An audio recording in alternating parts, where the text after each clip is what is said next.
as a composer, deep listening is really the most important thing that you can do. The notes know where they want to go if you just listen to them closely enough. Sometimes I would write something and push the notes in one direction and they wouldn't want to go there. I'd try and try and try, and no matter, it was like I came up against a stone wall. When it was right, it was like, oh, ooh, I got goosebumps when that particular moment happened. It's really very fascinating how a certain group of notes will jump off the page, and another group of notes is like, they just sit there and there's nothing you can do with them. And I don't know why. That's the mystery of it. And people say, well, where do you get your inspiration from? I don't know. It comes. And when you get that, then, you say thank you, and then you take that material, and that's where the craft of the composer comes in.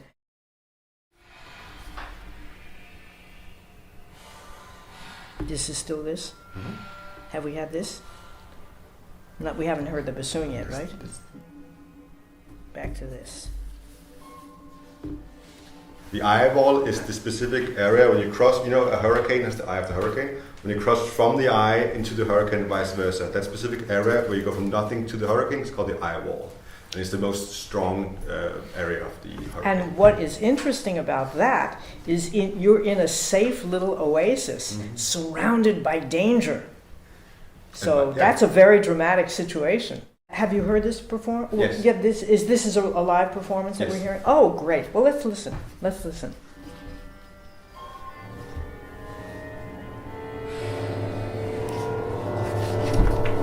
No, not yet.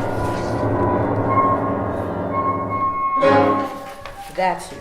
Mm-hmm. Got it. Well, first of all, I didn't hear a lot of this. Mm-hmm. I didn't hear the difference between the tremolo and the clarinet. It doesn't seem to make a lot of difference between pianissimo and forte if it's just air. I mean, how loud can that be? From what I get from just this little fragment of the score is that the drama of it is in the danger, suggestion that the idea of the possibility of the hurricane, the fear of being in the middle of this and the fear of the hurricane might be almost more dramatic than the hurricane itself.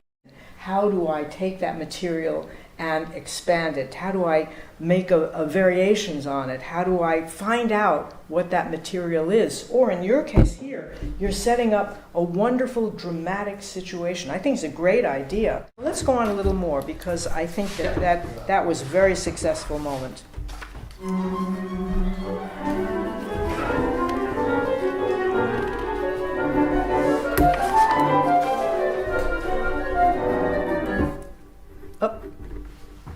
Mannaggia la miseria. Electronics, don't we love it?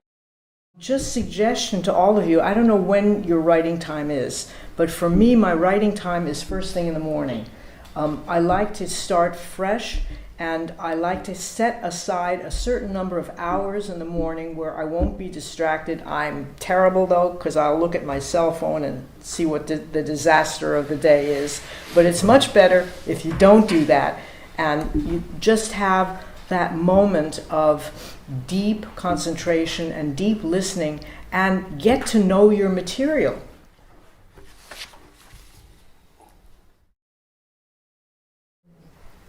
I see where the hurricane comes in. That is incredibly effective. I wouldn't know it from looking at the score, though, because it doesn't indicate, even though, as you say, acoustically, if you play it over and over, you're going to get a crescendo. Would it hurt to write a crescendo in? Probably not.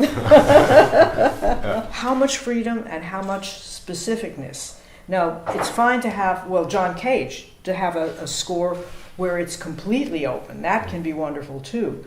But it depends on, your own personal taste and how much freedom you're willing to give people and how much you want the individual artist to participate.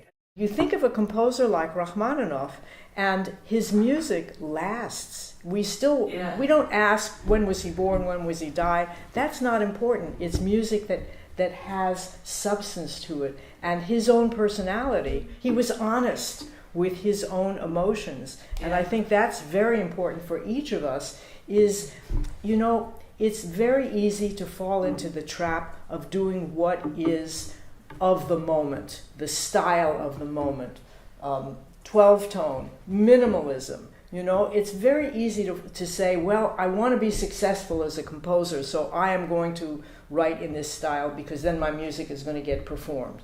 Well, that may be true, but then where are you? Where is your personality? So, I mean, maybe your personality is such that says, I am a minimalist, this is the way I express myself, but then you do it for a different reason. You do it because that's who you are.